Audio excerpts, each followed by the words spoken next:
Bikundu ya Zambi, patata na mama betu zona banda lukutakanya beto ya Kilumbu ya mardi 31 décembre 2024 na nkumbu ya Kristo Yesu. Béni soit l'Éternel Dieu, le Dieu d'Israël, qui seul fait des prodiges. Béni soit à jamais son nom glorieux, que toute la terre soit remplie de sa gloire. Amen, amen. Bika lembo na kiyenge ya Yesu Kristo kuvwanda na beno. Amen. Amen. Beto ke kujwa nzimbu ya beto na kitwadi ya 695. Tonda mfumo akizulu, tonda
na mkunga yandi ya son 3 kama mosi na tatu yandi ti mwela misika mfumu ya yonzo yana mumono bika isika mkumbwa andi ya longo Nzambi na mazulu vitu kina toda nge babika mamnyele bito sika nge bampevi bito sadisina nge yimbidila nge zangura kumbu ya nge ya nzitusu ya nene ya bimangu ya inakikulaka yinakitwadisaka babantu yinakinwaninaka babantu yinakibidisaka bambeni ya beto yinakina kukura beto na bitezo muchindu yinakunachina beto mbombolo samuna iki kutonda ngeve o Nzambi ya moyo tambula nkembo tambula nzitusu tambula masika na nakilokolo yae beto zula kuchiyadisa na maboko yange bika mpeve yange jana lokutakani yai mbatu kulu ntata munu ten sukunu ya na isi ya ntwadu sulu yange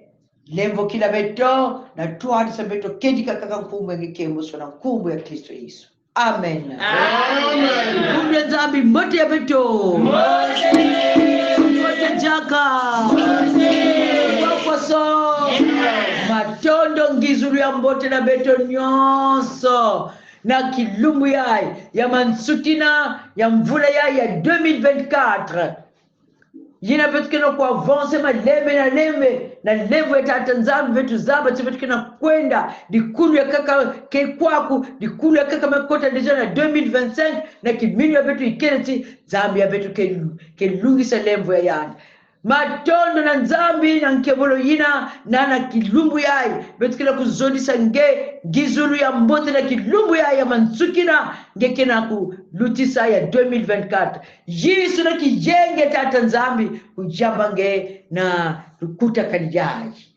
beto nyonso tuiza kwetu mu nzambi katu simba mbote ya pange ngesi ngebenu zole tatu ngeke musi tonda peta hata nzambi utukebele lumuki embazi unatukeba twangotondela matondo utukebele lumuki embazi unatukeba twangotondela matondo utukebele lumuki embazi unatukeba twangotondela matondo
Muntu musike nata betu na lusambulu samu na ngwilu ya mambo ya tata nzambi. Nzambi tata betu na mazulu.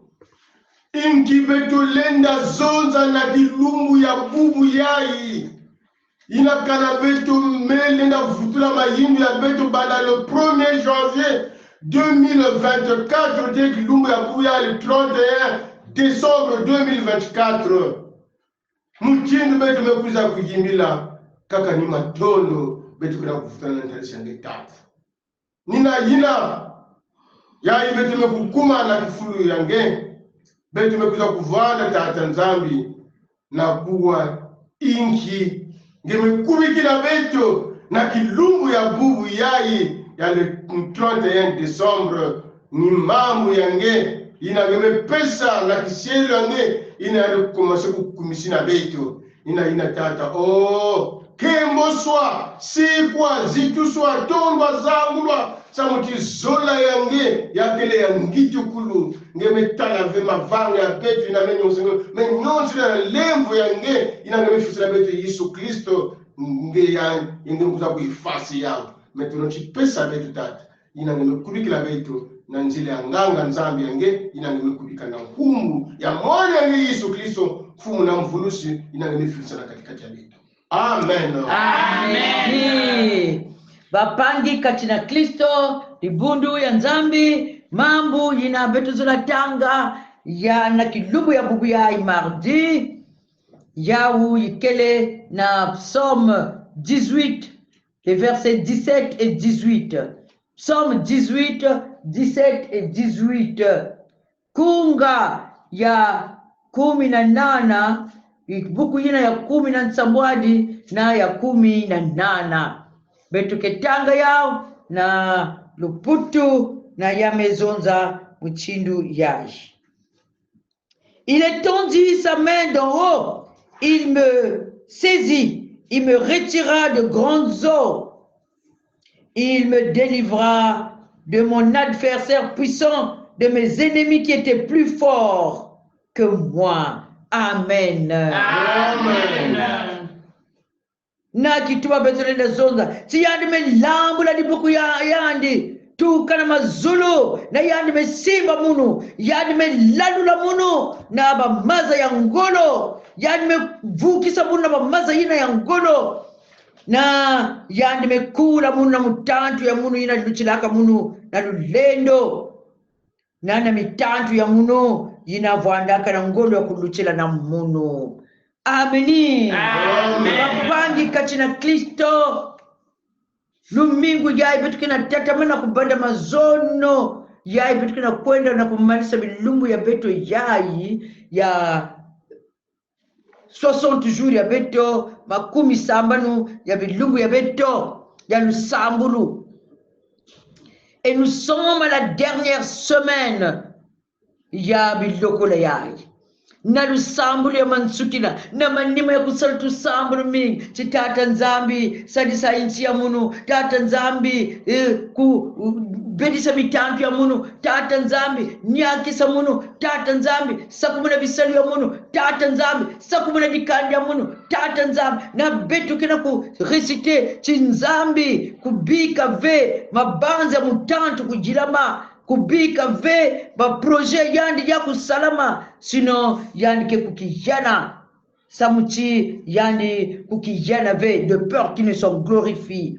Oh ba pangi kachina Kristo tout semble mingi. Nous avons formulé beaucoup de prières pendant 8 semaines. Semaine à semaine, na lusambulu yandi na kwa kubetume kote na 9e semaine ni kuvutula matondo na tata Zambi. Oui, kuvutula matondo na jina singemeni lomba ngeme sala kiminu ngeni lomba kati nzambi sakumuna bisalu yange yandi besakumuna ena betu ketala yao tinzambi kula nikadenge yandi kina kusala tinzambi yakisa intia beto disi bia beto ke kunyaka na nkumu ya Kristo Yesu tinzambi pesa munu nungu na mitantu yandi ke sala pe yao libundu ya nzambi betu kina kuvingila ndungu sulu ya ntilu ya tata nzambi na kiminu maasi la fumu kama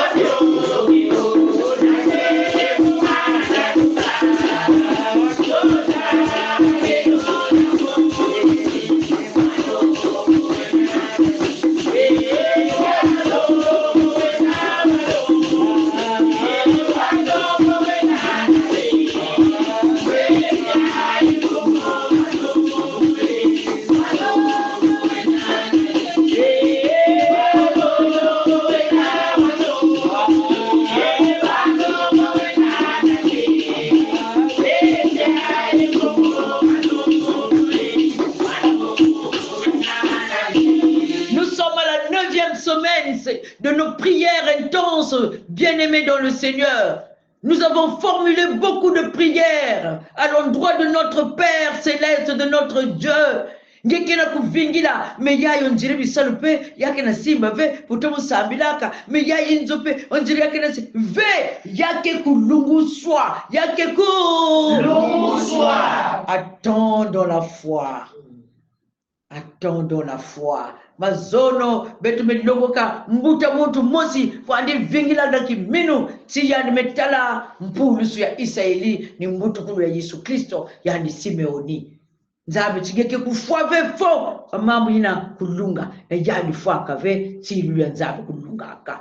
Ngeke kufwa peve fonge vwanda mbangi ya mavanga nene ya tata nzabe na kizingu yenge yayi betu ke kwaku nina kuvutula matondo na jina nyonso tata nzambe sala na kizingu yenge na kizingu ya munu bapangi kachina Kristo yai betumetanga mambo ya masika ya kile nkunga ya Davidi onye toko yai tukabuleke yani mevanda mwana fyechi ila affronte Goliath yani menwana yani tina Goliath chingeke na kuiza na munu na balance na bajavelo mais moi j'avance contre toi au nom de l'Éternel des armées yani voanda avec l'oiseau ina yangolove zula pesa yani nungunu mwa kima voanda yani kaka ni mwa lance pierre na mwa sake yani ya matadi nina jina nzame kuza roverse mutantu ya ngolo na bilwazi ya ngolo ve mena lulendo ya nkundu ya yandi mosi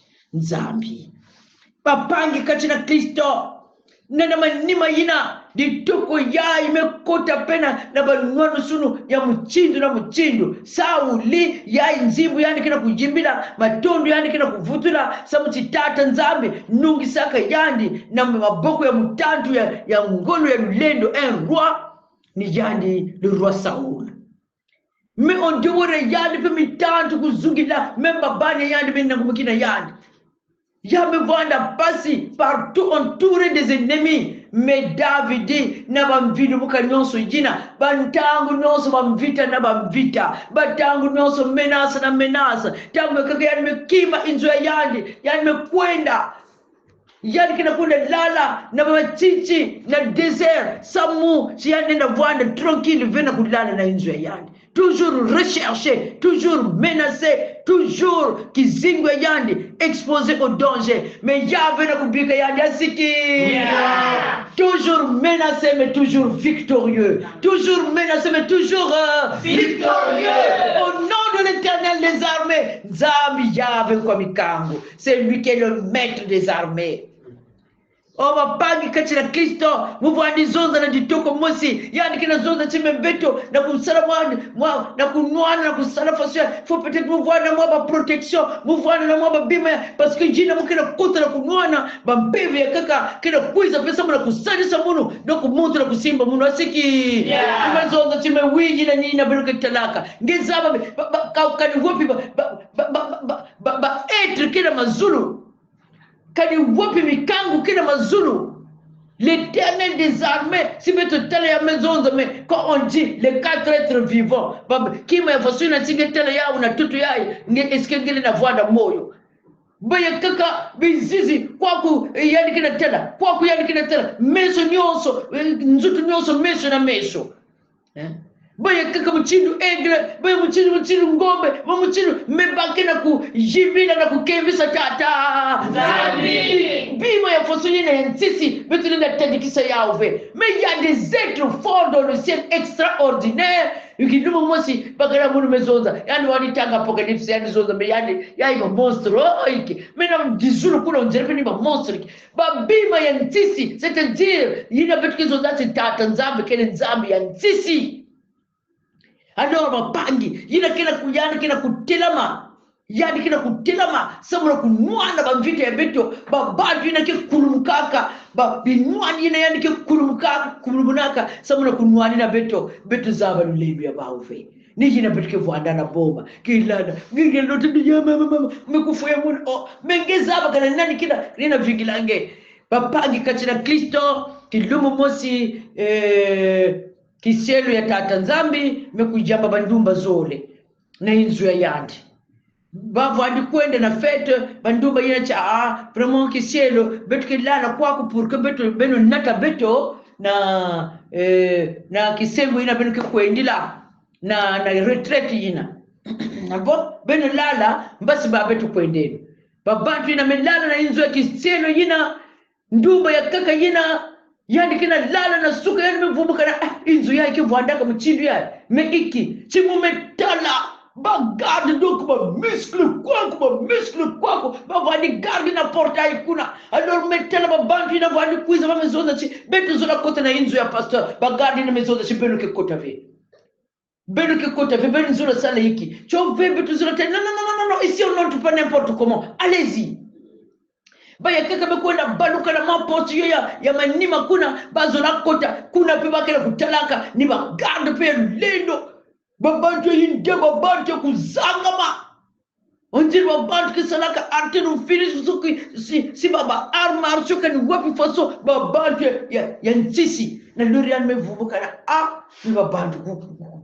vraiment inzo yake mais parce que bapangi binwani yina ke vingila ka beto zaba ba ouve toujours menacés, mais nous sommes toujours protégés, toujours protégés, toujours gardés, toujours gardés. Et David, il y a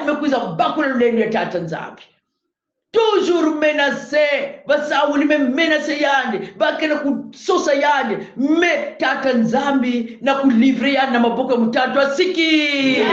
Yandi tio mitantu mkwiza kamuchidu maza ya ngolo ya zola nata munu ngolo ya munu na ngolo ya munu zola lenda ve menzame meku labu na lipo yani muchidu munu kena kwenda kana kacha maza na nua yani mebaka munu na liboko yani mebenda munu yani metula munu na sécurité.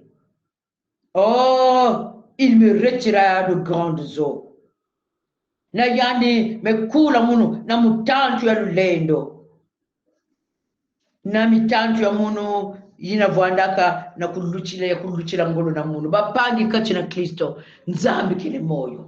David yandichi mutantu ya lulendo basauli parfois bamezungilile yani kilumbu yina ya kaka bamezungilile yani kina tele mekwaku wofoso mukesala lufo ya munu mekuma lufo ya munu me bakena kuwachi cha mfumo jina ngeke kwako mitantu me replacer na inchi yabge vutuka nga kilubu jina sibata tabanaka ngabazo la kujoyana mchindu bakejwa kama akima fiete me tata nzambe che munu mfana kubedange na nsisi yayi yani vanda en sécurité alors me vutuka yani na kulanda diaka David asiki mais nzambe me livrer mutatu na mchinu Sauli kilumu yina yani kina sosa David na kufo yani ngani zaba viti David vanda ya kubumba makuna yani mekwenda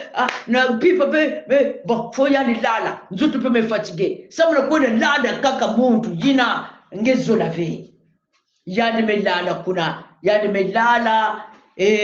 mkisielu ina mevwana David jitala aujourd'hui le Seigneur a livré ton adversaire entre tes mains kufwa yani chemuna kufwa yani asiki yani mekwenda kaka yani mezenga kaka mwakilele ya Sauli na lero yani mezenga yao yani mekwenda yani mekima na leo yani mekuma tama yani mezonga Abner nikimwani ya ngoro yina vanda kana Sauli mebeno kina kumfikira mfumo mbote ve tena kilele yani mchindu ya mekuma yani kina tena kilele ya mezengana kilele ya yani mezonzi mfumo mvanda na sakyo kufonge aujourd'hui l'Éternel t'avait livré entre mes mains mais munu na kufonge siki kuvutulani ya bibu ya mbi metata nzambi yani mosi vutulaka le Dieu de vengeance yani chimuke vont se venger ve mais nzambi yani mosi ba yani vada juge katikati ya ngena munu mfumo yina medila ngeni David chimebwi ni munu mfumo mmekufange ve mais samuna ikingike na kunalanda kisingu ya munu nzambi me livre même mitatu yani na maboko yani bapangi kati na Kristo yani mesimba yani chi à Dieu la vengeance à Dieu la rétribution si tata nzambi mependisa mitantu yani yamevada mfumo vena Israeli inavadi telama na mizingu yani ke kwenda yani ke vutuka toujours victorieux j'ai toujours menacé mvula ya mevada mizingu nange mvula ya mevada mizingu mingi mvita mingi na babadi ya tata nzambi. Vraiment, c'était une année vraiment particulièrement difficile. Mais tata nzambi kena keba me nwani na nge yani me bedisa mitatu nge alors yangalala sika tata nzambi tonda yande parce que mfumu yange menungisa nge able to sabre nyonso nge besala pendant les 8 semaines mbange kitele yao yake kulunguswa Inyoso yina Yesu tibenu me lomba na lusambulu benu leka kibinu tibenu me tambula yao benu kitale yao yake kulunguswa bika nzambi sakumuna mambo ya voada na kibakala que si tu es toujours menacé mais tu es toujours victorieux gardé en sécurité talabubia ibet me kuma le 31 décembre nzambi me kebange bika nzambi kembuswa na yagalala kemisa yani vutula yani matondo na nyoso yina yadi mesala deja na yina pe yani kesala yina na bunte tingetala nzambi kembuswa amen. Psaume 140 verset 9. Éternel, n'accomplis pas les désirs du méchant, ne laisse pas réussir ses projets, de peur qu'ils ne sont glorifiés. Psaume 140 verset 9. Éternel, n'accomplis pas les désirs du méchant, ne laisse pas réussir ses projets, de peur qu'ils ne sont glorifiés. Psaume 140 verset 9. Éternel, n'accomplis pas les désirs du méchant, ne laisse pas réussir ses projets, de peur qu'ils ne sont glorifiés. Louba sono disait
vutula matondo na tata nzambi na nyonso yina na pipa ya ipe ngene na lota ndosi ya yimbi mais kuvada na boma veche toujours garder menacé mais toujours victorieux nzambi ke kintwadi nange na yani ke lutisa pe babane yani nyonso na mvula yake na kupwiza nzambi tambula nkembo tambula nzitusu tambula masika nzambi ya Davidi ina menungisa yani na mantwale ya Goliati na mantwale ya Saul na mantwale ya Filistin na mantwale ya royaume ya mchino ina mezungira yani me yani metelama yani menwana na mantwala ya babane yani mosi menangu mukina penyandi metata nzambi ngemenungisa mchinu yai parce que kiminu ya yandi vanda kanange ni kuna yandi kana kujindo yandi chi l'Éternel est mon berger je ne manquerai de rien yandi chi nzambi pe lenda jidi kila munu meza kubi kila munu meza nantadisa mitanto munu mukena kudya mukena boma peve o tata nzambi nabdi bundu yange yina mekwamuswa yina kwamuswa na bamvita ya mchina michindu petete ya bambevo bumputu bamenasi ya foso na foso bayinzo kena kuningana babana kena kukwamisa insi ya beto pe ya kena kukwamuswa metata nzambi bai na jina di bundu ya ngeme sambila ngeme kuwila muntu na muntu ngeme kuwatu sambula muntu na muntu na tata baya ngekena kuvingila bansilulu baya kaka metambula pe deja baya kaka kena kuvingila pasko yake kulunguswa bika ngumbu yake kembo swa na kilumbu ya tata nzambi na kukota na le 1er janvier kimilio ya vitu ikene pe singe kena kutamila beto jina mutantu kena kusala ba plan singa ba sacrifice ba bantu ngaba kunwa mamenga ya bantu ngaba kujindika perfect ya babu na alors manière tata nzambi ngepe ngekena kukubikira beto ba fete ya beto na kuvutula nge matondo beto kena boma ve bika nkumbu yake kembo swa sabu singe kena kudiata ngekena kukusikisa lulendo quelque soit force ya mutantu quelque soit force tata nzambi puissance ya mutantu na baplo ya bao tata nzambi ba msatana na bisilo ya yad betu kena boma ve mchindu Davidi ngekena kudiata ngekena kubidisa ngekena kujuka lulendo mutantu kembo sona sikwa na nkumbu ya Yesu Kristo. Amen. Amen. Babangi kachina Kristo betu kena kwenda na kumanisa kilokula beto ni kuvutula matondo na tata nzambi, matondo na komisio teknik, matondo na beno nyonso ina melada beto bika nkumbu ya tata nzambi kukembo swa betu mekuma kaka na 2025. Alors je vous souhaite une bonne année bika tata nzambi année ya 2025 ya kuvanda ya mbote ya lusaku munu samuna beno samuti nzambe pesa beto mungu na nyonso. Amen. Amen. Kwa busamu etombe